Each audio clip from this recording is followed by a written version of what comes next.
Good afternoon, America. Well, good afternoon to the world. Well, I shouldn't say good afternoon to the world. Good morning, good evening, good afternoon. I know in some places right now it is the wee hours in the morning. I also know it's the wee afternoon for people like John and I. He's early afternoon. I'm mid afternoon right now because he's around 1. I'm 3. But this show is really more tailored for this. Now, don't get me wrong; you can listen to it all around the world, and we're happy that you do. And right now, I think it goes out. Last time I checked, it was last week, and it was going out to 81 countries. So, I mean, I'm happy to everyone who listens to it. Don't get me wrong, but really, these are American authors. Now, if you've got authors that are overseas, which we will have a few of those coming and going, along with other people. But if you have someone in particular, just write to us and we'll find. And if, let me do it this way. I always tell people the same way. When you have a guest that you really, really, really, really, really want somebody to interview on the network, it doesn't even matter who it is. Send their name and any contact information you can get on them, whether it's snail mail, email, telephone, anything you can get to them, because then at least we can try to contact them. And if you happen to know the individual, then you can also tell them, about spots that they could be interviewed on.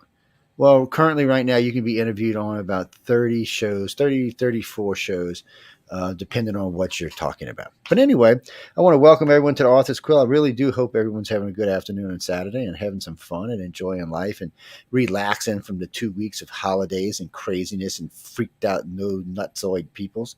Look, people, I live in the South. I thought people in the South were nuts until I went out to L.A. We ain't got nothing on them. And I thought people in LA was nuts until I went to New York. Shit, LA ain't got nothing on New York. Then I'm like, okay, nobody can be crazy in New York. And then I went to DC. I was like, oh my God. I'm telling you, it just gets progressively worse around the circle. I haven't been to Hong Kong, and I'm sure it is worse, but I haven't been there. But anyway, I have John Goodwin with me tonight, and Dean Wesley Smith is supposed to be joining us. We'll see if we get him or not. He's a busy man. I was reading through his biography a little while ago. 200 novels and 40 years. So that's 5 novels a year. Plus he's writing all kind of other stuff while I want to know how he does it.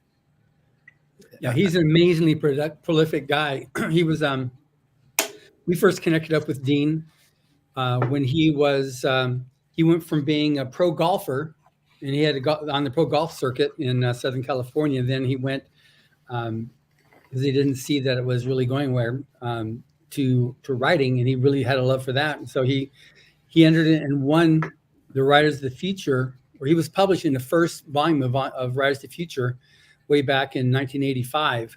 And that's like the launch of his career. And he went to a workshop later, I think that same year or the following year. And that's where he met Chris Rusch. It was the first documented romance of Writers of the Future. That's where he met her at a workshop, and they've been together since. And just a super nice guy. He's a contest judge. He's written. Oh, he's fun to talk to.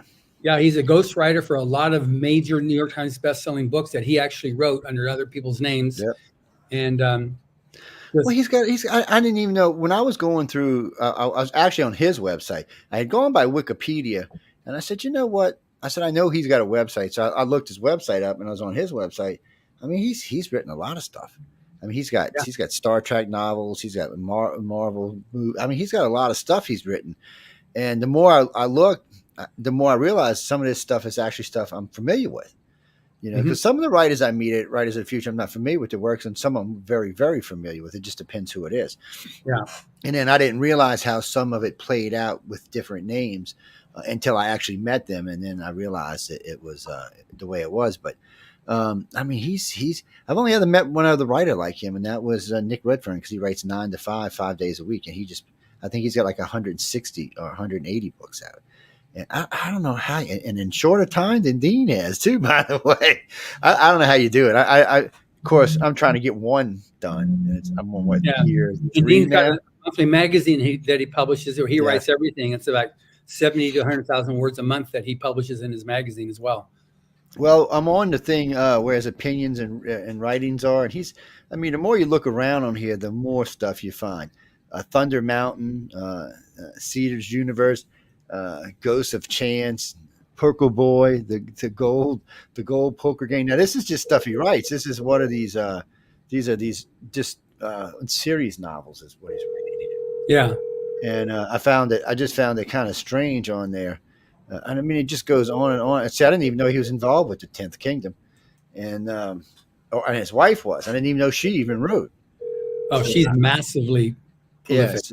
So, I mean, here you got two of them just writing across the country. I would like to learn how to write. I know it's never going to happen, so I'm not going to make myself crazy. But, uh, all right, who's talking to us? I was just trying to call Dean, just say, but it went to voicemail. So. Yeah. Oh, I thought I heard somebody else talking. That was weird. No, it was his voicemail kicking in. Hello, I am Dean. How are you tonight? No, we'll if we don't get him tonight, guys, we'll get him on. But he's a lot of fun to talk to, and I spent quite a bit of time with him and Kevin Anderson this year, at last year, I should say, at Writers of the Future. Learned quite a lot about both of them too. Not much I could tell y'all here, but still. Yeah, I did.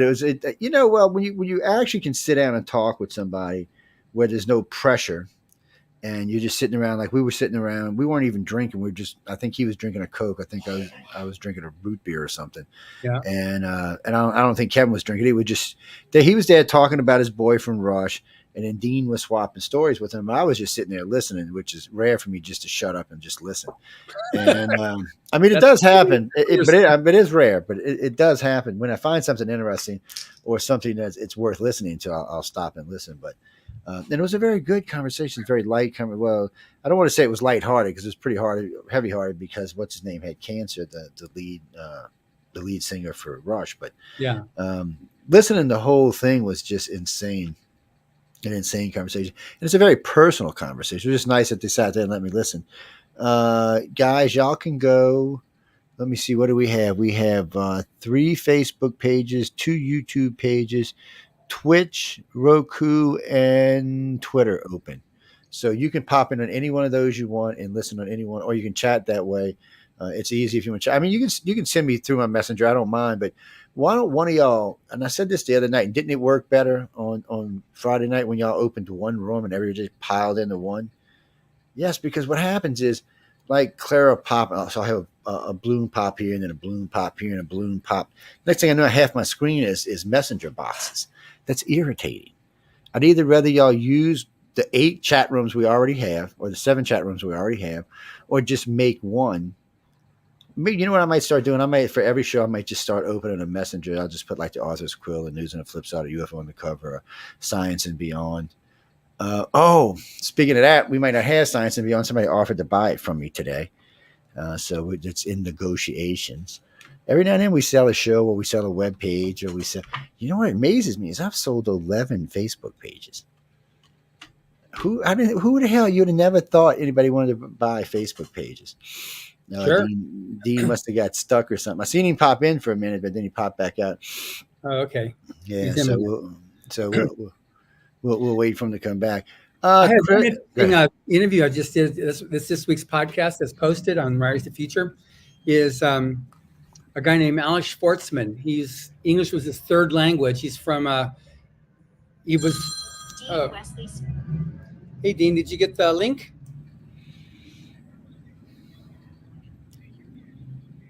He's talking to Dean, guys. Yeah, the guest, whoever wrote that was a dumbass. Okay, so he said he can see us, but he can't. Joe, he says he can see us, but he's not able to get in. He thought. Tell him pop in, and I'll drag him in manually. So just pop in, and he'll drag you in.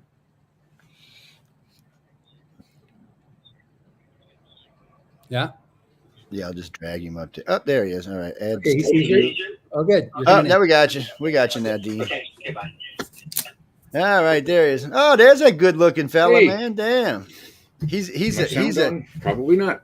It's Dean, Tom, and myself. We do 3 best looking guys. Right? Yeah, we got you. Yeah, we hear you now. Can you hear us? Can't hear me yet, huh? No, we can hear you. He can't hear us. We can hear you. You just can't hear us. I wonder what he's got off. Something's off. Can't figure out how to turn in sound. It ain't this. Can I text him? Where is private chat? Okay, can you hear me? Just give me a thumbs up if you hear me, Dean. You're in the show. We can. What's that? Go to your settings. Right there. Over here. Right here. I see the side of Chris. Audio. The boss, the tech's in. Actually, Dean's great. When we get him on, we'll talk about it. Oh no, he's the only other person there with long hair. Shows me. Yeah. Yeah, we see him. You might call him and tell him that we can hear him. He just can't hear us. There's something wrong with his hearing coming in, because I hear him just fine. Christopher. Yeah, no, he is. He's all over the place. No. We hear you fine. Okay, you can hear me? I can't hear you guys at all. Okay, so if you go to the bottom of settings, Yep. here, click on that, and you have and then it goes to audio. Yep. Did that. And then hi, Chris. Hi, how long is this interview supposed to last? An hour. It's an hour. Okay, so I'm there. Then you should have your microphone and Yep, got it. So your speaker should be your default to your computer, unless you have headphones. No, I don't have headphones. Stereo. Hang on. I will put headphones on. It says internal speakers. Does it say internal speaker? Yeah, it does. Then make sure your volume is up then on your laptop. There it is. There it is. Ah, that's it. Okay. Okay, good. All right. The world of technology is always so much fun. All right, Hey, guys. man, how you been, Dean? Good. Yeah. It was a whole different world there. Doing Yeah. good. Yeah, they've got these technologies now instead of having to get all crazy with the phone lines and like we used to have in the old days with the hybrid boxes and all kind of squeaky, noisy shit. Today it's nice and clean and works much better. Yeah, sorry I was late there. I had my schedule here at 3 to 5. So yeah. Well, the show goes 2 hours, so you can stay as long as you want, half hour, an hour. Only for an hour, you said. So. Oh well. Okay. Whatever you need. I'm only an hour. You're 2 hours. Okay, I understand. He's got a boss that keeps a tight leash on him. We're not going to mention no names, Emily. We're not mentioning no names, Emily. No, I'm just kidding. No, we're actually talking about John's wife, Emily. She's a sweetheart. Yes, no, she really is. I wouldn't make her mad, but she's a sweetheart. She really is. Hey, well, anyway, we're not going there tonight. Y'all go bug John some other time. Come down to California and bug you. So this is our time with Dean now. So hello, Dean. Hey, how are you guys doing? Give him a proper intro, John, since you're here. Okay, so we spent the first 5 minutes talking about all the amazing feats and wonders of Dean Wesley Smith, but he was originally a pro golfer. You had Arnold Palmer, then you had Dean Wesley Smith just below him. No. Or maybe not. But then I was a trunk slammer. That's what they called us back in those days. You know, you'd go try to qualify for the tournament and then throw your clubs in the trunk, slam, and head for the next tournament. I was a trunk slammer. Never did much out there, except tried. I was out there for quite a bit. But hey, look, when I shot a par 70, I was just happy. At a Palm Springs club too. You're the resident pro there for a bit. Mm-hmm.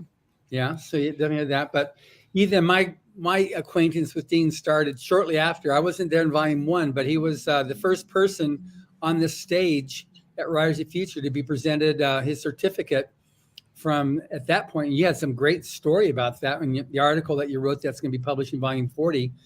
But the people that he met was like, that's one thing that's really cool about Rise of Future is the ability for the winners to meet literally the who's who of science fiction and fantasy. Oh yeah. Yeah, it was pretty startling, to be honest with you, to see all those. Am I echoing wrong or something? It's startling to see all those big names. That was the real thrill. And then there was a party afterwards, after the ceremony, and we were all in one big suite type of thing, and actually got to talk to a lot of them. Jack Williamson is the one that I remember the most. He was fantastic. He ended up becoming one of my mentors and a real good friend. He's an amazing guy. Yeah, tremendously. So, anyway, Dean's gone on to write about 13 jillion words. Published about Pretty close. 14 Yeah, million from what I was reading, short at stories. least that many. Lord have mercy. So, Yep. so what are you pushing? I know it says on your website it says 200 novels in 40 years. So that's at least 5 a year, right? I mean, are you? I mean, I'm just rounding off is what I'm doing, but The first years were pretty much nothing.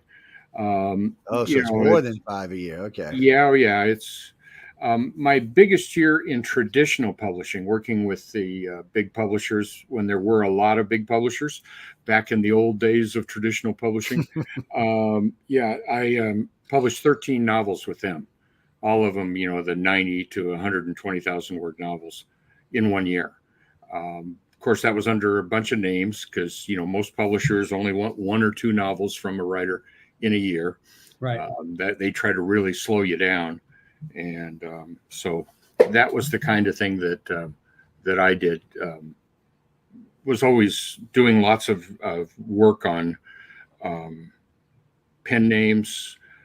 I ghosted a bunch of books for big name writers that were, to say the least, were when they couldn't get a book in, the publishers would come to me and hire me to write the book for the big name writer.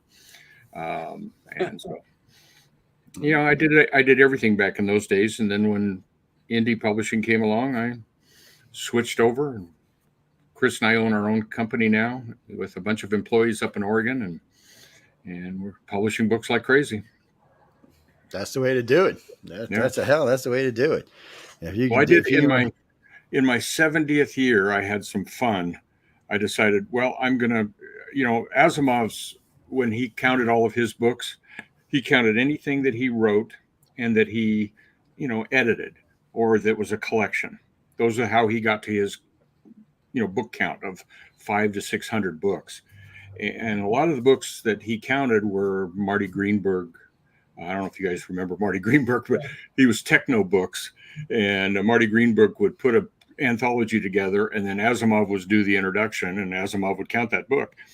And so, I said, no, if I do major work on the book, meaning if I edit it like an issue of Pulp House or an anthology, I count it with my name as big on the cover as the editor, or if I wrote it, or if it's one of my own collections.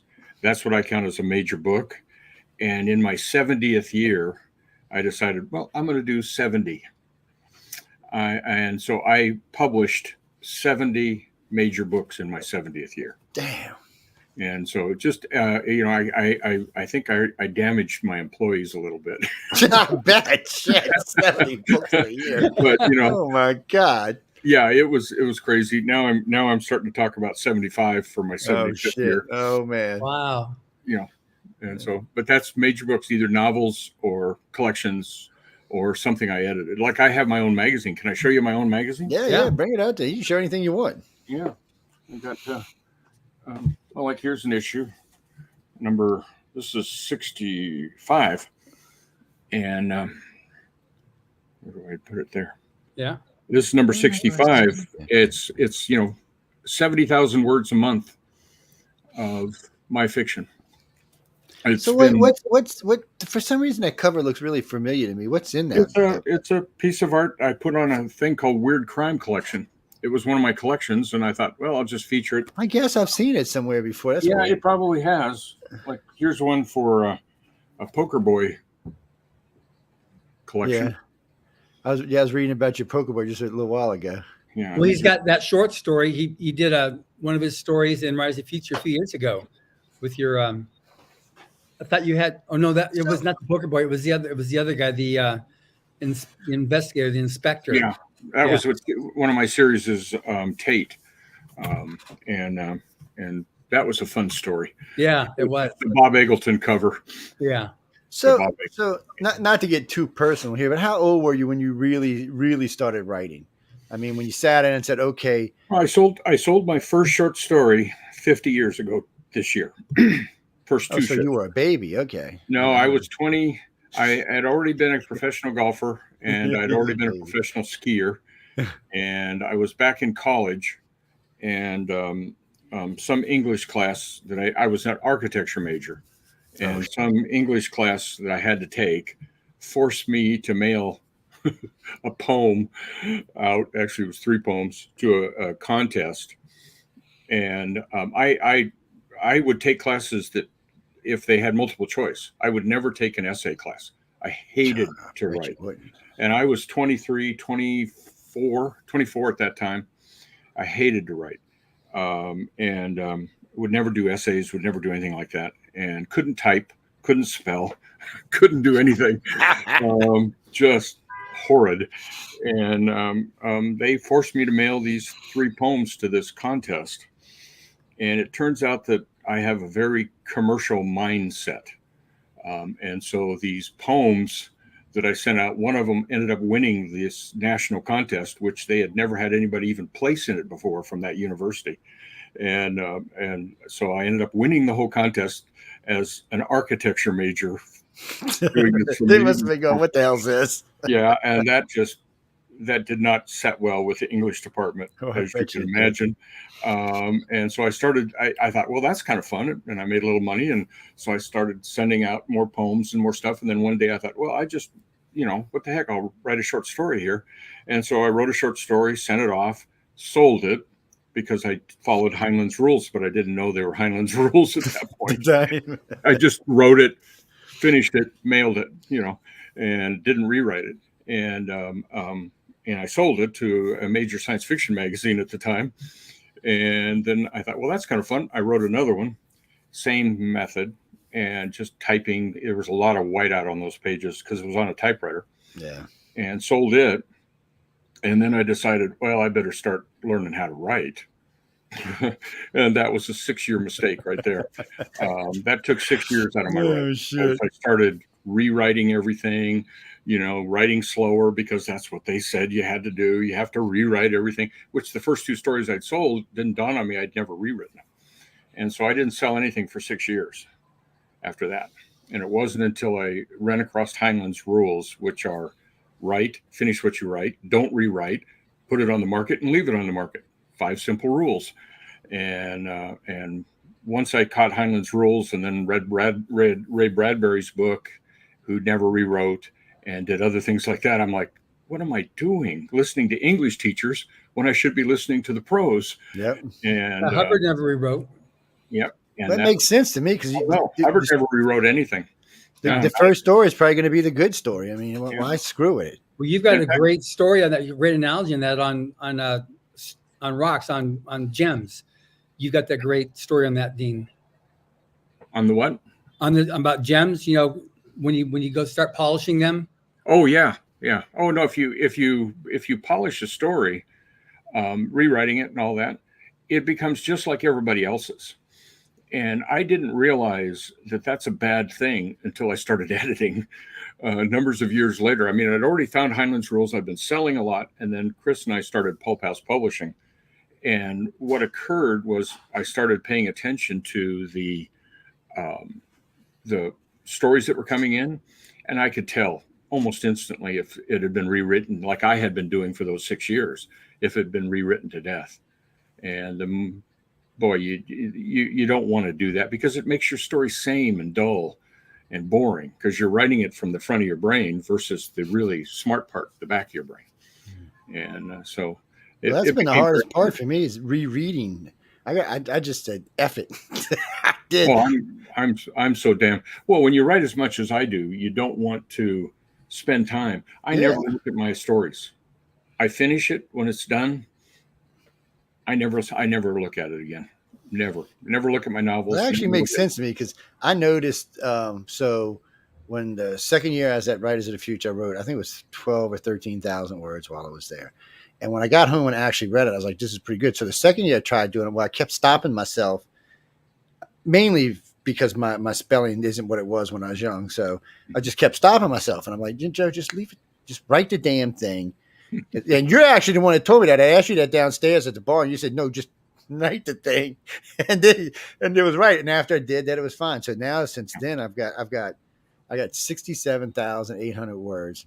And this is day 4.5. This is an 11-day story, so I have no idea what this is going to turn out to. And I don't even know if it's going to be any good. But hey, I'm learning a lot of stuff. Don't judge your own work. Oh no, I'm not going to. No writer is the best judge of their own work. We all think our work sucks, could be improved, all that sort of stuff. We all believe that, and so the reality is that if we start judging our own work, that's when this front part of the brain, the really stupid part of the brain, comes in. Because the creative voice is the smart part, the stupid part's up front, and once that comes in, then you start polishing it down and you take out all the good stuff. What you think is boring is probably your author voice. You can't see your own author voice. And so therefore you think, oh, that's kind of boring, I'll take that out. And what you've just done is taken out what makes the story unique to you. It's difficult at best. It wouldn't have been for y'all's group, I don't think I would have ever started writing anything. And people have been asking me now for 2 decades to put out a book on some of the stuff, the work that I do. And I'm like, no, I just can't write. Even though I have the outline of 3 whole books sitting there. But finally hanging out with y'all, there was just little things I just didn't understand until I listened, sitting in the classes with y'all. Like the first year I was there listening to you and what's his name? And McCaffrey's son. Why can't I remember his first name? Todd. And you think I'd remember as many times as I've talked to him. And I was listening to y'all, and then later on I was listening to Tim. And my problem's always been the filler stuff. I didn't understand how it worked. I didn't know how do you go from point A to point B to point C to point D where all the good information is.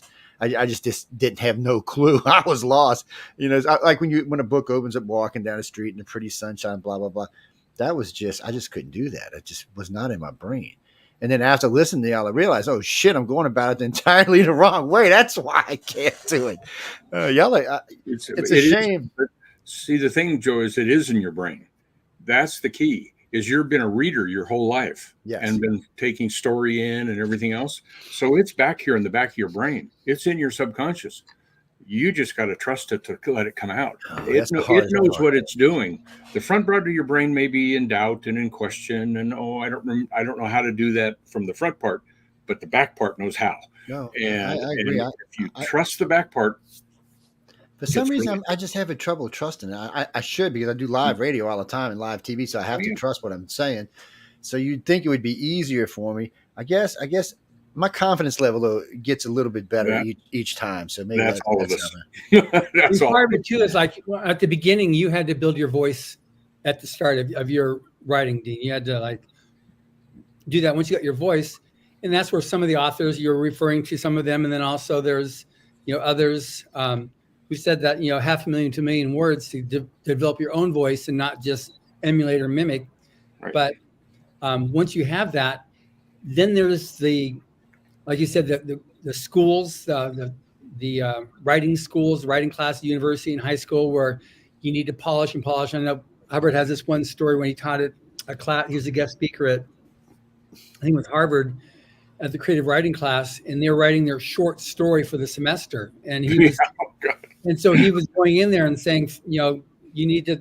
He's giving these numbers, but he said you got to throw away your first 500,000 words, and they were just like in shock what he was saying.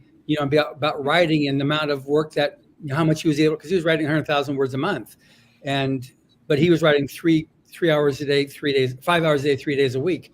So it was like you just wrote, but he built up his voice on that. And you're not unique, but you're more vocal about just writing a story and just submitting it. Whereas so many people have bought into that. No, you've got to revise and revise and revise and revise. And then they take a year, 2 years to write a story. And even in Hubbard's last interview, he says, I don't think people take that long. I think they write the story. Then they just, then they keep on messing around with it. But the story itself can be written fast. Yeah, there's a reason for that in modern publishing. And why. I mean, Lawrence Block calls his profession exactly right. He says it's telling lies for fun and profit. That's right. That's Lawrence Block saying, and it's the name of one of his writing books actually too. And the reality is that when you have a reader that wants to pick up a $30 hardback of your novel, the reader subconsciously has gone through everything that the writer's gone through in their life. They've gone through English classes, they've gone through everything else to become literate, to want to read that book. And they have the same belief system that a book must be struggled over, it must be rewritten 100 times before it can be any good, even though that would kill the book, that sort of stuff. So the top writers, the Kuntzes, the Kings, the Noras, all of them, they keep their mouth shut about their actual writing process. They never talk about it. And one of the things that happens is that when they go out to signings and lectures and stuff, and the audience is their fans, the people who are going to spend $30 each to buy their new books or their new books over the next, and so they have to tell that audience what the audience wants to hear, that they really struggled over that book. They really rewrote it a lot. That's why, and Hemingway was the worst example of this. He basically was an article writer, a magazine writer. Mm-hmm. In reality, he banged out first draft magazine articles on a typewriter, literally to deadline. That's how he wrote. That's how he wrote Old Man and the Sea, which won the Pulitzer and everything else. But he got so tired of the questions and all the stuff of the belief systems that he started telling people, oh, I rewrite 30 and 40 times. No. Yeah. Every time he hit a fifth. He Yeah. never did anything like that. And then he, for one day, at one point, just because he got tired of questions, some young person, asked him, well, how do you write? And he says, I write standing up. And of course, you go to anywhere like his, the remnants of there's a typewriter and a chair. He didn't write standing up, but he was just screwing with people. Well, the big name writers of today don't screw with people, but they do lie. They do exaggerate. They figure that their own writing process is their business, and they will tell the readers what they need to hear so that the readers will feel confident spending $30. And that's where why this myth is impossible to break. And people like me who don't care. Yeah. I am teaching writers. We have a lot of classes at WMG. We do a lot of classes and basically we tell writers the truth of how it's really done. Now, whether they want to accept the truth or whether they want to believe the myth, that's up to them. But we tell them the truth about writing, and so Chris and I have been believers of, we've been around 50 years now. I sold my first short story 50 years ago. What can anybody do to me? You either buy my books because you like them or you don't like them. Yeah. And you probably read hundreds of or maybe 50 of my books and don't even know you've read them. Yeah, going through all your penning, I guess that's probably true. Yeah. I mean, you do seem to have a just all over the place. So while we're on that, I mean, what are your favorite genres? I mean, is it just something particular you have to write in, or it's whatever comes into your brain, or are you just looking for things that just, hey, I'm going to write about this? I'm a lot like Hubbard. I write what I want to write at the moment I want to write it. Well, that's the way to be. And it just, again, I don't have any restrictions. I can write and publish what I want to write and publish. And it's an enormous freedom. Hubbard got to a level back in the pulp era where he was exactly that same way. He could write what he wants to write. He got hired by magazines to write stories for them. But by and large, write what I want to write. I started off in science fiction and fantasy and horror. Actually, I was a horror writer to start with, frighteningly enough. No pun intended. There was basically I just started off writing horrific. My first two short stories were horror stories. And my first novel was it has fantasy in it, science fiction in it, and it was published as a science fiction novel, and it was on the final ballot of the Stoker Award for the best novel of the year. That's pretty cool. I just kind of go down these cracks between all the genres and all that. Well, that's where you got to feel comfortable. Because sometimes I feel like people pigeonhole themselves Oh when they yeah. say, "I can only write here. I can only write here." And I'm like, "Well, no. If you're a good author, you could probably write anywhere. I mean, if you've got the talent, you've got the talent." I just because I've interviewed now probably not even including the Writer of the Futures authors, probably well over 200 authors, and if you include them, probably over 250. And I always ask that question, and almost with the exception of you and maybe three other people, I always get an answer like, "Oh, I like to write this. Oh, I like to write crime novels. Oh, I like to write science fiction," and they just seem to stay there. And I'm always thinking to myself, because I don't want to be rude, but I'm always thinking to myself, if you can write really good science fiction, why can't you write something else? Maybe like a World War II novel. I mean, you just remove the aliens and put the humans there. Because I know that's what Gene Roddenberry did, because he used to write Westerns before he wrote Star Trek. And so, I mean, basically that's all he did is take the cowboys out and take the Indians out and put the aliens there. I mean, the stories were basically the same thing. Let me teach you a little lesson in every story. Because I went back and watched a bunch of his Westerns just to see if I was right. And it's kind of weird. If you watch about 30 or 40, you kind of get the sense of, wow, somehow or another, this kind of feels like Star Trek. Well, People, you'll have to go look for yourself. Now, though, too, like Dean is segueing over from an earlier era where in bookstores, you do get pegged in a bookstore to that pigeonhole, because like you can see they that. can't spread you all over. So the author you're going to be in science fiction, and that's the problem I used to run into with Hubbard, because we had his nonfiction self-help with Dynetics. We had the nonfiction self-improvement, like with Clear Body, Clear Mind, and nonfiction religion with Scientology. But then we also had Battlefield Earth. We had Fear, which is horror. We had his adventure stories. So we had all these different things. And so they go like, where do we put them? Which is what you had in all of his Westerns. Exactly. So with Amazon and with the internet now, you don't search like that anymore. Now you search author. And so now Dean, you'll find him, if you have enough bandwidth to be able to download all of his books, and look at them all.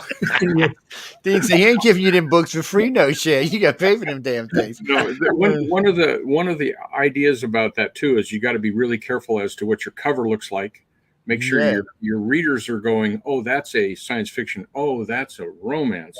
Got it. Okay, and that sort of stuff. And then also in your sales copy. Yeah, your metadata's got to make it clear.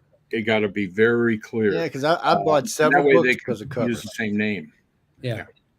And by the way, people, just because it got a good cover doesn't mean it's a good book. I found that out the hard way.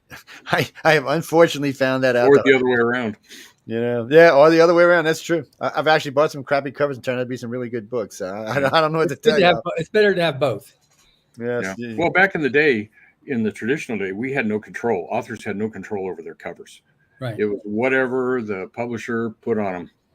And boy, I'll tell you, I had some ugly covers over the days. And then I had some covers that I thought, oh, that's really good. And it didn't sell very well. You never know. That's weird. When you've sold, I've sold upwards of 30 million copies of my books are in print in different forms now. And that's the last count. I sort of count every 2 or 3 years. Kevin does that too. Kevin J. Anderson does that too. He kind of counts along, as to what it's doing. But back in the day, back in traditional publishing, which I'm very glad is basically almost dead. Now it's down to 3 or 4 publishers, and you don't want to go there because you lose all your rights as an author. They treat you don't get much money. You can't make a living in traditional publishing anymore like I did. What is it, like a quarter cent a word now or something? It's they'll, like I used to get for a Star Trek novel. I wrote 35 Star Trek novels. I used to get upwards of $20,000 to $30,000 a book to write a Star Trek novel. The authors now are getting $4,000 for a full book, and they're taking it because they get to write in Star Trek and they get to have fun. But I'd never. You can't make a living on that. No, because once you set that, that's where it's going to go. You can't. It's come down from my day. Like for example, my wife Kristine Kathryn Rusch. She has back then they were really, as John said, they really pigeonholed you, and so she has an incredible series, but it's under the Chris Scott name, and it was Edgar nominated, won lots of awards, numbers and numbers and numbers of novels, but it's under Chris Scott, And so she's kept that name coming into indie publishing because it's a valuable name. It's got lots of, track record and everything else. She also wrote romances, but she did that under Kristine Grayson. And so she has these incredible, I think there's 12, 15 novels now that are Kristine Grayson fun fantasy romance novels. And so she's kept that name too, into indie, where I took all of my sort of sideways names and stuff and just lumped them back into Dean Wesley Smith, republished the books under Dean Wesley Smith, the ones that I owned, and went from there. So I only have one name, but Chris is still writing under 3 or 4 names. Yeah, but if it's making money, it's a good thing. Helen from Derbyshire, England just wrote in. She wanted to know what the hell is indie publishing. Now, we all know what it is, but I'm kind of surprised that I said, are you a big book reader? Because I would think you would know. But anyway, I'll let Dean explain it to you because you can explain it much better than I do. Indie publishing is what's occurred. Let me back up and give you 2 seconds of history. Every 50 years, publishing changes. The distribution of how publishing is delivered to the public, stories are delivered, changes. Started back after the Civil War in the United States, we had penny dreadfuls and all of that. And 50 years later, it changed into the pulps. And for 50 years, the pulp magazines delivered most of the commercial fiction. And then that changed in the 1950s and so in early 60s into the paperback, the mass market paperback. You can't find a mass market paperback anymore, but it changed into the mass market paperback. And for 50 years, that was what we now call traditional publishing, the big corporations. There were 1,000 of those publishers. It's now down to 4 that's left. And about 15 years ago, the transition started from mass market delivery system to electronic delivery system. And so we went from penny dreadfuls to the pulps to mass market and now to electronic. And we're in a brand new era of electronic. Well, what happened in the electronic era is it allows authors to be their own publishers, to be independent publishers. And what's grown up around this independent publisher, where the authors are publishing their own work, is that there's massive support systems that now do this. We can deliver our books through BookFunnel. We can, get them instantaneously. We have Shopify stores. We do all of our own everything, including our own covers. We're now in control of our covers, good or bad, as that may be. We're in control of our own sales copy, good or bad, because most writers can't write sales copy. And so, but we're in control of everything. If we make a mistake, it's our mistake. It's not a publisher's mistake. And so that's what we mean by indie. Indie is short for independent publishing. And it is the new world. It will be the dominant structure for the next 50 years in publishing.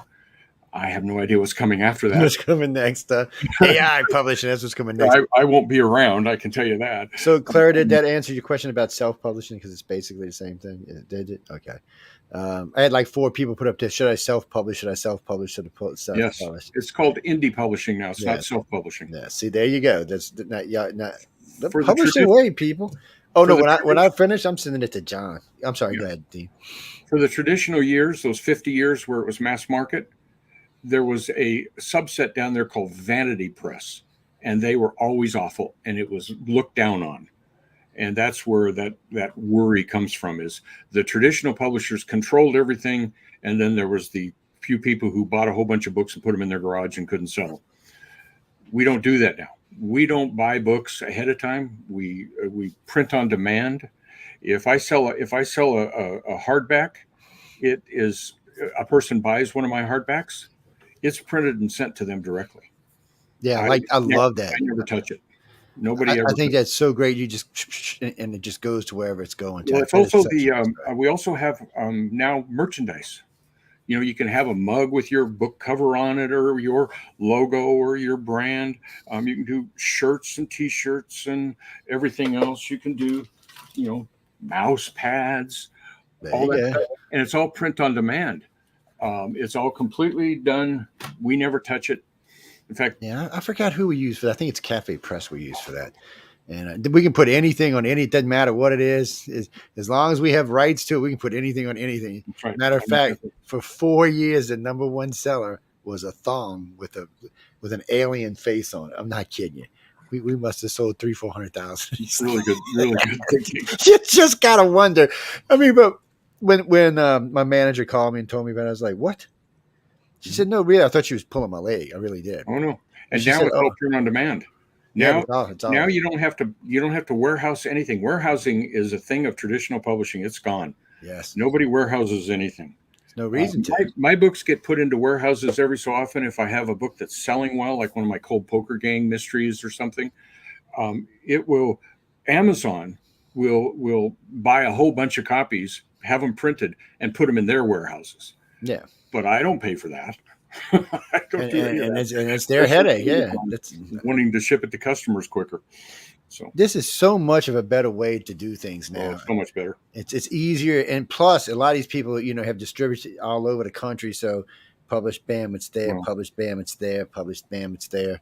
And I mean, everything now either goes UPS, FedEx, or even special mail and the regular mail. It gets to you within 2 days or so. So One other major change is that back in the traditional day, because remember I had 100 and some novels in traditional publishing, and then the next 100 some now have been in the independent world.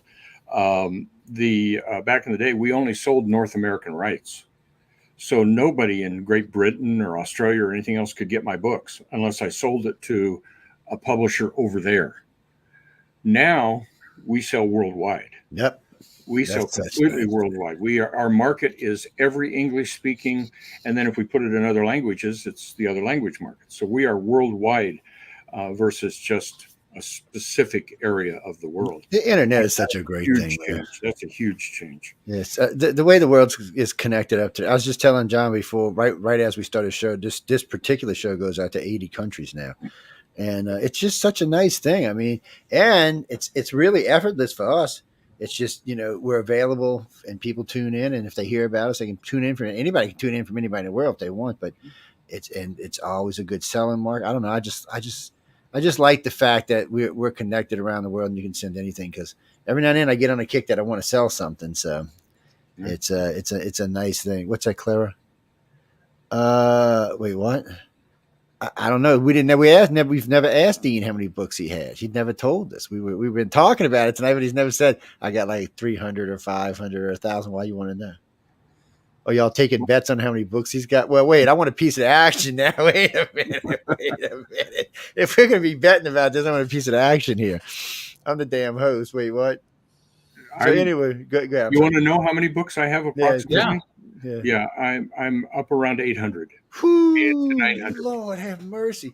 I don't even know how to bleep you even do. And that's under Asimov's way of dealing with books. Right. I have to have my name on it. I have to have a major part in it. I either edited it or I wrote it. So are we typing? Are we typing on a computer, typing typewriter, or are we just writing? Because every now and then I meet an author that likes to still write by hand, which still weirds me out a little bit. No, right? Well, I can't put that hand up. That shoulder right there. See that computer that's sideways right there? Yes, that's my writing computer. Oh, it has no internet on it. It has nothing on it. It has a Word program on it, and that's it. And that chair behind me going that way is my writing chair. And when I sit in that chair, all I do is write fiction. On this computer here that I'm on, I write nonfiction and do all this sort of stuff. Yeah. So it's very, very, very sequestered. My writing is when I sit down in that chair back there and pull up to that computer that way. I basically, I'm just writing. I don't do anything else. And there's like a switch in my head that turns on. If writers out there, if you do not have your own dedicated writing computer, get one. They're cheap. Writing computers are cheap these days. They are. Get a writing computer, put nothing on it. Keep the games off of it. Keep the internet off of it. Keep everything. I use little thumb drives. When I finish a story, I get a thumb drive and bring it up to this computer here and load it into the cloud. But otherwise, well, guys, see, he's doing it the right way. If you're like the computer I'm on right now, I only use for broadcasting. The other computers on the side of me are used for a lot of different things, but it's easily to get distracted if you have the internet little bubbles popping up on your screen or something, or you got a little game that's trying to tease you, come play me, come play me. See, that's distracting. And if you don't have all that shit, you're just going to do what you're there for. You're just going to sit there and write it. No, I think that's absolutely perfect. Because if you ever come in this studio here, you'll notice that computers are segmented off for different things, and it's the reason they are. So I don't get distracted because I'm like a child sometimes. A little game pop up and it's, oh wait, what's this? And next thing I know, I'm 45 minutes down the line. I've done wasted looking at some stupid ass game. No, guys. Dean told me last time we were talking, just this past year, I was asking him about something because I was stuck on something, and he said, "Just go write the damn thing." That's exactly how he said it, and it actually worked real well for me. It actually blunt. No, that was, but so am I. So that's a good thing. It actually worked real well for me, and whatever was holding me back there for them first 2 days just went away, and I got out another, I think, almost 15,000 words. So, well, for me, it's different, guys. I can't do like that. So when it hits me, when the urge hits me, I just until my fingers stop. Then I'm done, and I can't write at home. I don't know why. And it's not even that, because my house is very quiet when everybody's calm here. I don't know. It's just not the right setup. It's easy when I'm around y'all because it's just a lot of motivation, especially with all the winners and all running around, talking about it. It's just easier for some reason for me. But still, I have managed to get some writing out. Got to get everybody to get into Writers of the Future. Yeah, we tell them all the time. Yeah, we talk about it all the time. It's what is it, Carolyn? No, I have told y'all. Okay, writersofthefutures.com. Okay, if you want to go, if you want to get in, if you want to submit, or you want to join the course or any of those things, writersofthefutures.com. If you want to buy anything, galaxypress.com. They're easy to find, and both the sites are easy to navigate. They're really easy to navigate. They're well put together, so they're easy to navigate. And if you go to writersofthefutures.com, you'll also, if you look at writer judges, you'll see Dean in there, but you'll see the history of our writer judges. It's literally, it's been a who's who of, he's talking about, at the beginning, but the guy that wrote Dune, his son is a judge now, but he was one of the first judges. Mm-hmm. And Orson Scott Card, I'm going to be logging off shortly because I have to set up for that. I'm doing a live 2-hour Q&A with Scott Card in just a couple of hours. I'm setting it for that. 8:00, right? Central Time. That'll be different. Caffrey was a judge. What's that? What, Dean? I said that'll be different than me. Scott and I are very diametrically opposed. Yes, y'all are definitely different. I mean, that's a good thing, though. I've known Scott since '82, when he was one of my instructors at Clarion, and he was a young Turk. Yeah. Back then, and I was just coming in, and we have different approaches to writing, so that'll be interesting for readers to follow. That's one thing I've learned talking to all of y'all. Most of the judges I've met are we'll just say different in the way they look at things, which is what makes Writers of the Future so cool. We don't have, it does. This is how you write. Dean, you're like Mr. Indie, and then you got Scott, who's definitely the traditional, and you've got Tim Powers that takes a year or more to put together a book, and you do a book a month, or two or three. Yeah. Kevin solved his problem of like what you did. We solved the problem of losing rights, to his books and not being able to come out there. He created his own publishing house, like what you did, because the big traditional publishers wouldn't do it.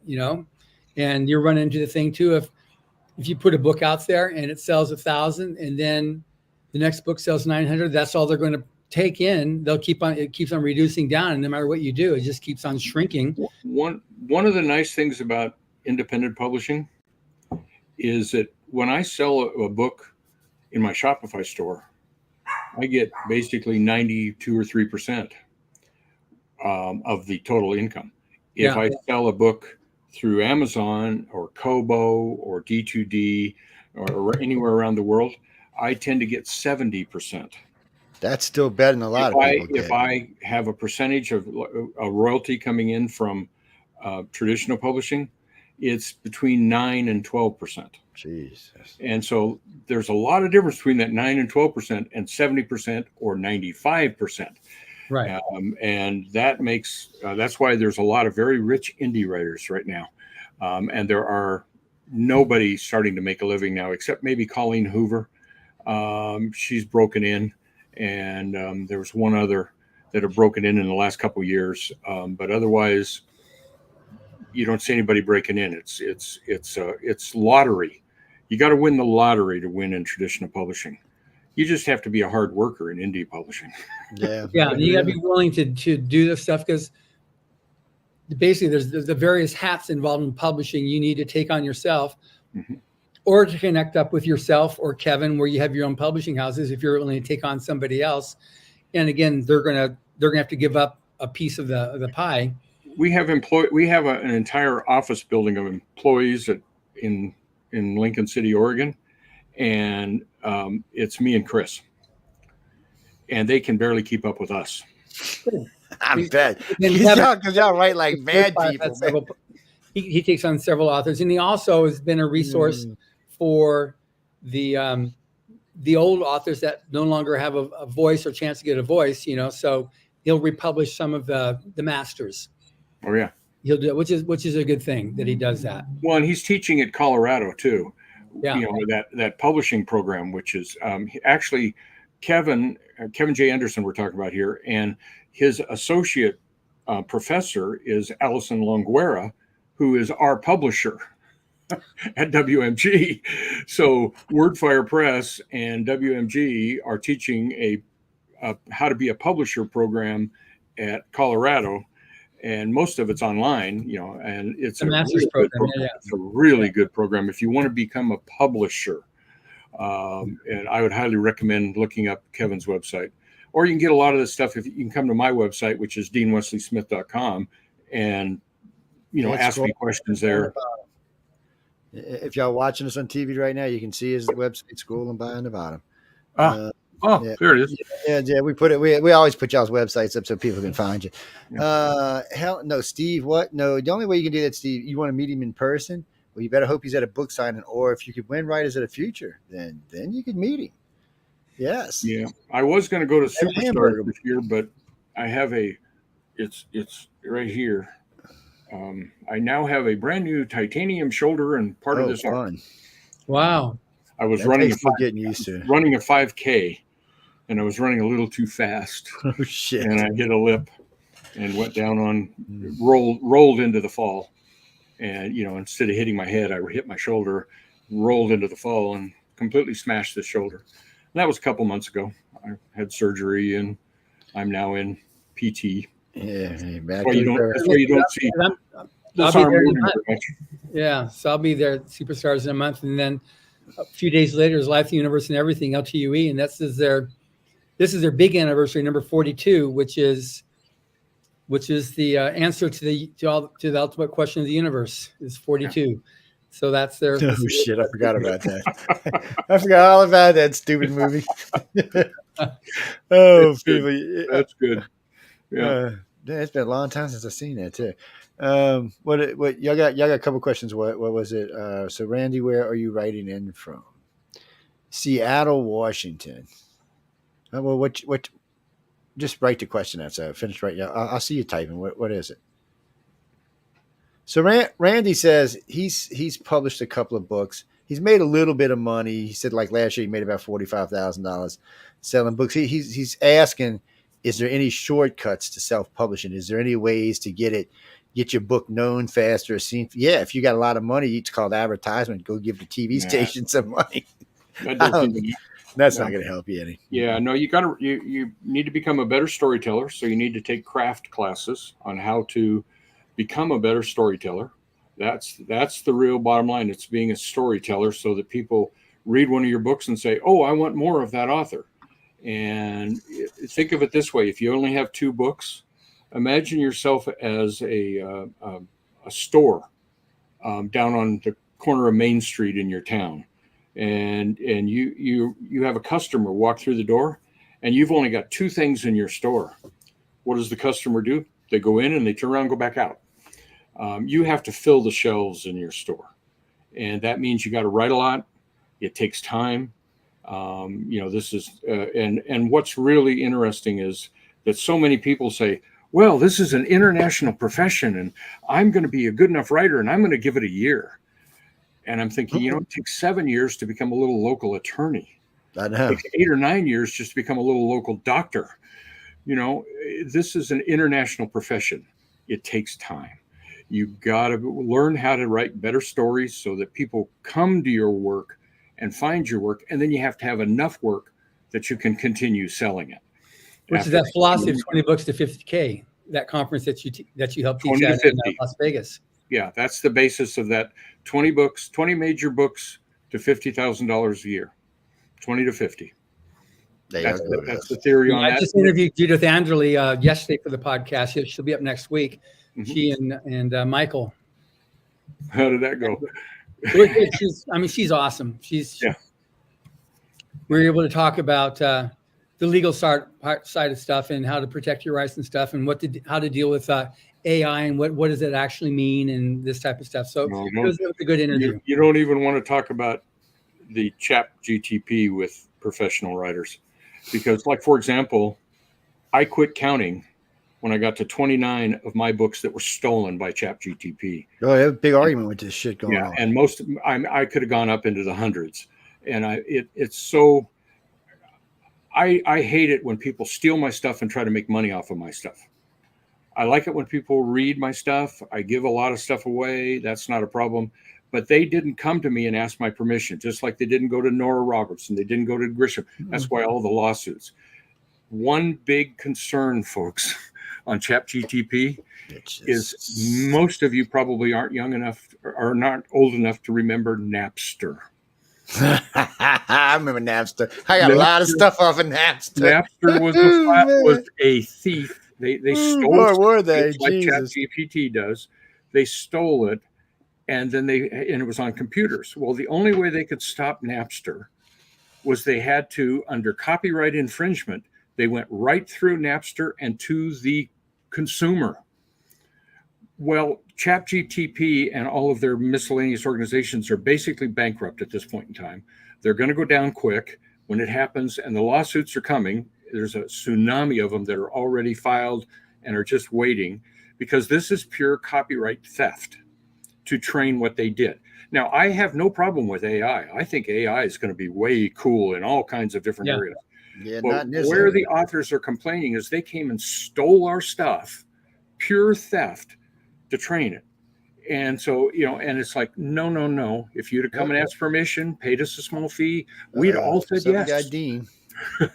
We'd all said yes. In a second. Sounds like it's in. Oh, there but it is. They didn't. They just stole it. So what's going to happen with ChatGPT is when the lawsuits hit and the billions of dollars of damages, which ChatGPT cannot pay, they'll go into bankruptcy. The only way to stop this is they're going to go through the computers to the people who have ChatGPT on their computers, and they're going to find them with copyright infringement. Now, I know you'll say, that's not fair. Well, get ChatGPT off of your computer. Yeah, well, if it's a Fed, they'll give you like a 30-day warning, like they did with Naps, and say, look. No, they'll just come through because it's copyright infringement. You stole my work. Don't steal authors' works. Write your work. Well, it's funny because when you ask it to make you a story, you can tell. Well, let me rephrase that. So Jeff Wine and I was playing around with this one day, and since then, several of other authors have been on, and we've played with this a few times. The problem is, first off, you can tell when you ask for a particular story, you can tell it's someone else's work. I mean, you just get the sense. But it's even worse than that, because sometimes it'll take three authors and try to meld them together, and it comes out to this. Just the only way I can say is a heap of shit. Anything good. No, it doesn't, and it's just. I have seen it do some good magazines though. This is one area where AI is failing at the moment. It probably will become a good tool for us down the road, but they got to clean out all this infringement, this copyright infringement, because we all live on copyright. Mm-hmm. We all license our copyrights, and you can't have some major company just wholeheartedly stealing it, and so to make money. And luckily, they're not making money. They're going down fast. They're really in trouble. And so the reality is that don't do that, and watch these lawsuits. Watch these copyright lawsuits as they hit.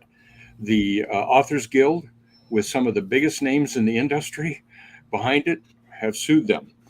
And that's only one of maybe 500 lawsuits. I think I got 10,000 videos off of Napster. Easy, probably 100,000 songs. Easy. It's Did they come through for you?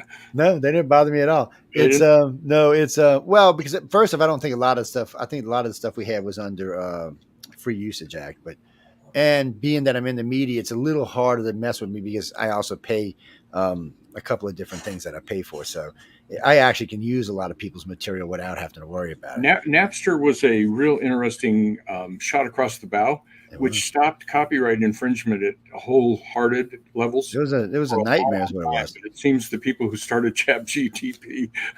Well, they used to have a guy. Well, the thing that was also said yesterday when I talked to Judith Enderle was that copyright law hasn't changed. It's still the same copyright law. It is still the same law. Same law. It hasn't changed. Absolutely. Yeah, and AI. I'm a big fan of AI in general and in other areas. Yeah, we got to get this one bad apple out of the equation, and then if an AI program, like for example, the Adobe, on what they're doing with the artists, they have been going to the artists. Their AI program, they've been going to the artists and getting licenses from the artists and getting permission and paying the artists. And so Adobe is doing it the way it should have been done from the beginning. And so, Adobe, there's just be careful, everybody. Just be careful. Yeah, just because there's going to be a lot of stuff come down with all this before it's all said and done. Just be careful. Yeah, because you don't want to be on the wrong end of that notice of copyright infringement. Yes, Frida, I do remember him. He used to do the premiere movies and put them out on Napster the same day. Yeah, I love that guy. Whatever it was, it was. I don't know how he did it. He would get into every premiere and he would put it up on that. This guy was great. Oh yes, I probably still got some of it. No, I don't. I got rid of that computer. Never mind. It's it was though theft. That's the only way you could say it. Because completely. We had so many songs now, and this is what was so funny. So YouTube tells me one day, because I had like 78,000 songs in one of my lists over there, and it goes, you can't download that to your computer. I'm like, I'm not trying to download it because YouTube can be played anywhere. Why would you want to download and keep all that information? And they're like, because that would be a copyright infringement. And I'm like, really? I said, I can download anything off of YouTube. Why can't I download this? Their point is I couldn't do 78,000 at one time. Like anybody was going to do that in the first place. YouTube has gotten a little weird lately. Plus they've gotten really touchy about what you can put on there. I know there's a bunch of lawsuits against them now about freedom of speech and stuff like that. So we'll see where all that ends up. What is that? Watch the copyright lawsuits. Keep an eye on it. That's where the world's heading. What do you mean, Martha? You're talking about AI for art. First off, before y'all even go any further with the AI, you can't submit anything AI to Writers of the Future. It's not allowed. That's right. Right. Can't submit it. We had a thing come up a few weeks ago where it came up that someone had won the contest, and then they were doing the illustrator winners then are given the writer winners, and then they have to illustrate the winning story. And it came up that Echo Chernick, the coordinating judge, had this one illustrator that was illustrating one of the stories and challenged them on it, like, is this AI? And it came up that it was AI they were using. They weren't painting, they were using AI. So the person was disqualified, and we announced a new winner. But you can actually still tell. Maybe 10 years, 15 years from now, he's not going to be able to. But right now, there's different ways you can actually tell. And there's also apps you can use that can also dig into it. And if worse comes to worse, all you do is just say, okay, show me your earlier progression files, so I can see that you actually were working on this to make the final painting. And then technically you did it also for a story too. If someone has something before they do the final edit and proofread. Paint that in oil for me, buddy. I'll believe you there. People will try to game it, but that's not what the purpose of the contest. Our contest is to be able to find and discover the new voices and the new talents. Doing it the old way. They'll never let it through. Jody will never let it through. Yeah. Jody could spot an AI. Oh yeah. It's some of this stuff is really easy to spot. Some of it might be better than others, but a lot of it's easy to spot. A friend of mine he asked for, what was it? A kangaroo fighting a dog, and it gave him a 5-legged kangaroo and a 3-eyed dog. I was like, really? Nowhere in there did he ask for any of that. The AI just put it together that way for some reason. You just don't know what they're going to do. Maurice, no, we just said that there's nothing allowed to Writers of the Future that's AI. Nothing. And same with my magazine, Pulp House. I'm not open for submissions, and at all, and never will be. But because I read Slush in the past, I'm not reading Slush ever again. Been there, done that. But the reality is that we won't take it, and we have in our contracts that you warrant that you did not use AI on the story for our writers and for the different stuff. And so it's just write, people. Use your damn imagination and write. You don't need a damn AI for that. I did like what the gaming company said though recently, that they were going to go ahead and try AI out both in for writing and for imaging, but they wanted to keep their authors and their illustrators to make sure that AI is doing exactly what. So their thought is they're going to let the AIs, the authors and the illustrators run everything. This way it'll just get produced faster, but it'll still be the same quality as if the author or the illustrator was doing it themselves. Yeah, we're going to see about this. Well, John and I are going, no. That's what I was listening to it going, we're going to see how this works out, man. We'll see how this goes. Oh, man. Sometimes the bullshit you got to listen to is the only way you're going to get a Larry Elmore is to get a Larry Elmore. Yeah, and that's the truth, isn't it? I mean, that's the truth. But that's the thing. Like I said, doing oil. Well, Larry's got oils. So does Echo. I mean, a lot of the big artists I talk to have oils at home, so you can actually tell they're real artists. They're not wannabes. What do you mean a wannabe author? I wouldn't know what a wannabe author is. You mean somebody who just writes something and it's worthless? I imagine there's a lot of those in the world. Well, there's 4 million books published in 2023. It came out an article that in 2022 there was 4 million books that were published. 1 million were actually made any type of money at all, and that type of money, the average author, I think, was making $500 a year.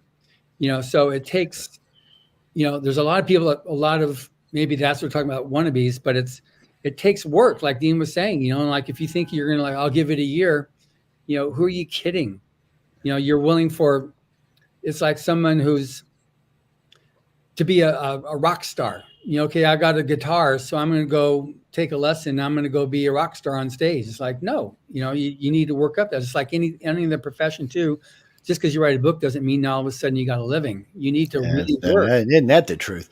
Guys, I got 8 minutes to get a question in. So if y'all want to get one in, y'all better get one in. I keep seeing London, but I don't see any questions. No, you can buy Dean's books anywhere in the world. No, like he said earlier in the show, this isn't the old world. This is the new world. And you could buy, it doesn't matter. You could be in Ukraine right now and get a damn book. Mm-hmm. Oh, yes. I hate to say you could be in Ukraine right now and get a book. Then go on to Amazon, order a book. It'd probably be there in 3 days. Mm-hmm. Hell, if Amazon got it the street, might be. Amazon or Kobo. Kobo does good international. Yeah, Kobo, yeah. We're all over the world.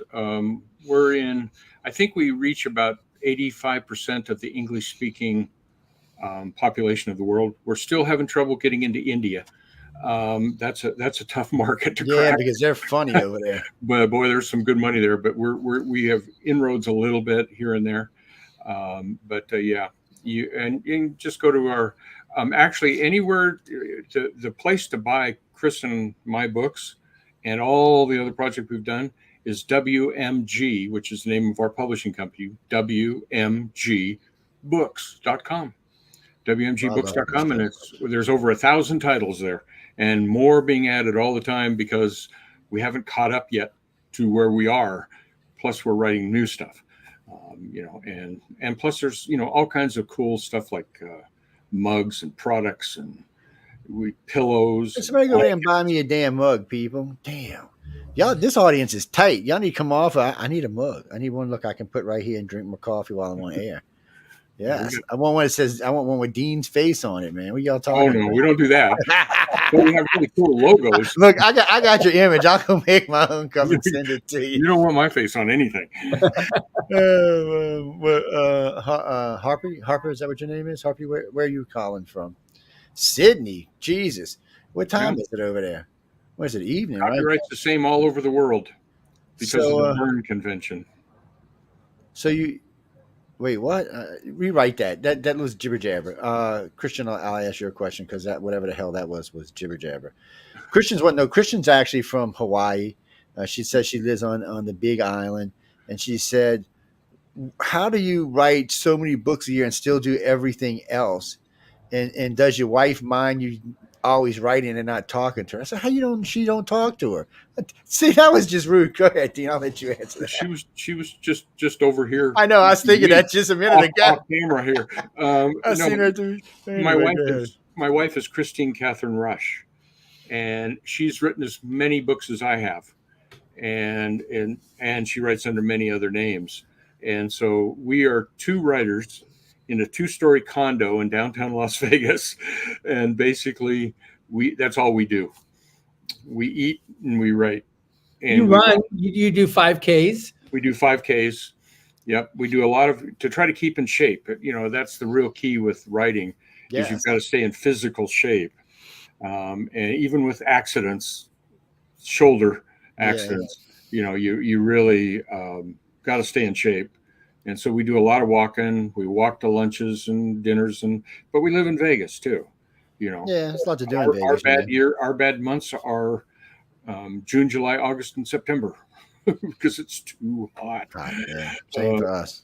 Not as hot as y'all are, but everything's indoors here anyhow. We have indoor tracks, indoor everything. So we stay in good physical shape and we write. And there's a lot of beautiful country in Vegas. And of course, if you always just want to go get in trouble, Area 51 is only 90 minutes away. So you should go down there and write a book at Area 51.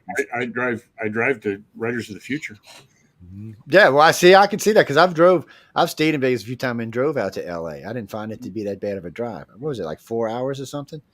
I was just there last month in December for the Stetson Country Christmas, and we didn't quite connect up this year. We did the last year, but I was still in slings when you were here. I had a sling on my arm and wasn't doing too well getting out.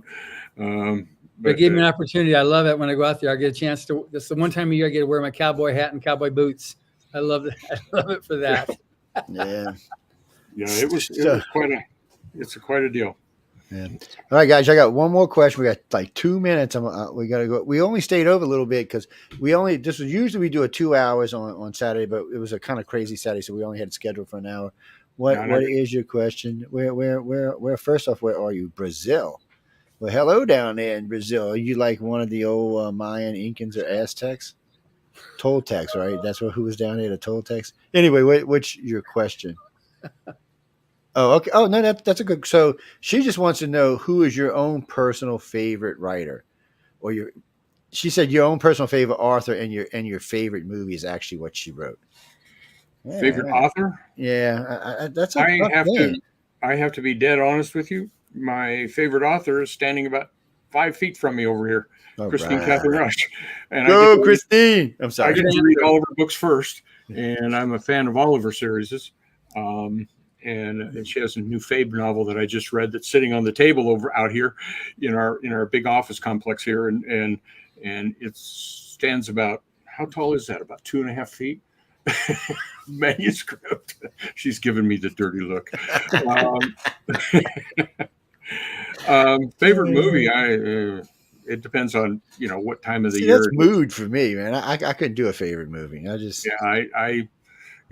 I'm much more of a, like in the fall I watch Lifetime holiday movies. Other times I watch thrillers. It's whatever. Yeah, I'm the same way. Along. For about 20 years, my favorite movie was White Christmas. I just loved that. I watched it every year, and it was so good. It was just. I watched a lot of stupid Christmas movies. Yeah, I watched a lot of Christmas movies. I was kind of like, okay, romantic at heart. Yeah. Okay. What's that, Denise? Wait, real quick. Where are you at? Oh, not Derbyshire. What is it? I know what you're saying. Anyway, it's where Doctor Who's filmed, or where it used to be filmed. Jay. I know what you're talking about. Anyway, what's your question? So you're a dumbass. You know that. I'm going to ask him. You're a dumbass. So I can't. Never mind. I can't. We're going to get out of here. Go ahead. Ask me. I can't stop. Go ahead, laughing. Joe. You're like. So first off, she goes, I know he's married because I see his wife in the background. She must be really good because she takes really good care of him. And it's nice to see a woman who actually still loves her husband after X amount of time. I was like, okay. I'm like, what does that got to do with the question? And then she goes, well, which one of y'all is the better writer? I was like, Chris. oh shit. Chris, far and away. See, No, there you go. That's not even a hard question. Oh, That's an man. automatic. Chris is by far the better writer. It's Always has been, always will be. I am more commercial and do different weird ass stuff. Chris stays to her heart, to her to what makes her, and that's why she's a better writer. Where I, for a long time, I was, I'll write anything. Kind of Kevin Anderson and I were pretty much in the same boat for a long time. If someone offered us a project, we'd say, sure. Okay. So, but work is work, man. You know that. I mean, as a contract, I can feel that because you got to work when you got to work. Man. I don't do that anymore. I follow. No, because you're comfortable now. You don't have to. But I don't need to. Hey, John, say hello to Scott for me. I definitely will. Absolutely. Pop it. Anything else you want to plug before you got anything you plug in or anything you want to let go? No, just come to my website and look at some. And if you're interested in writing, we have a lot of classes we built over the last 15 years. A lot of classes. Go check them out. For writers. They're for writers. And we also do Kickstarters about 6-8 times a year. Oh, I'm glad you said that. Somebody early in the show asked what a Kickstarter was, and I forgot to ask the question. Oh, it's just basically through Kickstarter.com. And we put up books. Like, for example, starting on Tuesday, we have 100 short stories in 5 volumes, 50 of Chris's and 50 of mine. And basically, it's called Hearts Collide. And it's a 50, we're half of her stories, half of my stories. And we are doing it as a Kickstarter. And you can get 100 short stories by backing that Kickstarter.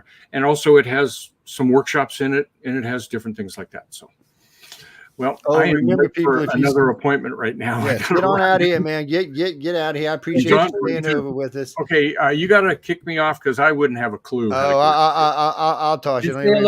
Hello, Chris. Okay, he's gone. Well, he will be gone in a minute. There he is. Boom. Boom. Now he's gone. Now we done kicked him to the curb. That was Dean Wesley Smith, guys and girls. To whoever asked that other question, you can always go eat at the barbecue with him if you win Writers of the Future. You can sit out there and have barbecue with him, and he knows a lot of stuff. Actually, the last 2 years, most of the questions I heard asked him wasn't so much about being an author. It was about running, how he ran his business and how did he get to where he was. Well, he's got a lot of knowledge about that. And, if you got enough books, you can go there. Yes, you do. But all I can tell you is submit. No, you can submit 4 times a year. Who told you that? No, you can submit 4 times. What do you mean? I don't think you can send 10 books at one time. No, it's once per quarter. Yeah. I don't see. Y'all get some bad information. Rules there. Yes. Writersofthefuture.com. Click. But we get ready to get out of here. Emily's about to hurt John. Linda's about to hurt me. We don't want to see no blood on the TV sets or anything. This is not a horror show. Look, guys and girls, I'm glad everybody's starting to find the author's Quill. I see we were over 400,000 again today, so that makes me real happy. 80-something countries makes me real happy. So what I want to see y'all do, I want to start seeing y'all click. Because really and truly, this is probably going to be the only show we're going to be able to sell books on, because I've noticed We've run book sales for 5 different groups now, and I've seen just nil. I mean, some sales, but just pathetic. I've seen other things selling this network, bam, but for some reason, books doesn't seem to be one of the things. So this show should help with that, because most of the people coming here will be people who are interested in authors. Yes, we're just compacting it for y'all, so you don't have to go fishing all over the network for who you're looking for. And because I've had people scream at me about having authors on UFO on the cover, and I got somebody the other day said, why aren't you talking to this guy? Why aren't you doing the damn news? I was like, so this way it's all compressed in one place. Yes. I will be in LA a couple of days this year. So if you want to holler at me, if you've got my personal phone number or my email, you can get hold of me that way. If you don't, you're probably not going to get hold of me. That means you're not a friend of mine. I'm sorry, you're not going to be able to get hold of me. Well, I'm just being honest, man. I don't want to lie to anybody. Yeah. No, but really, we got to go. We got to go. What do you mean? No, John's married. So why y'all always ask me if John's married? He got a good wife at home. Yeah, she's the boss anyway. Yeah, she's the boss. No, she's a sweetie pie. I love to pick on her. One day she's just gonna punch me. I love to pick on her. Her and Sarah are my 2 favorite people to pick on.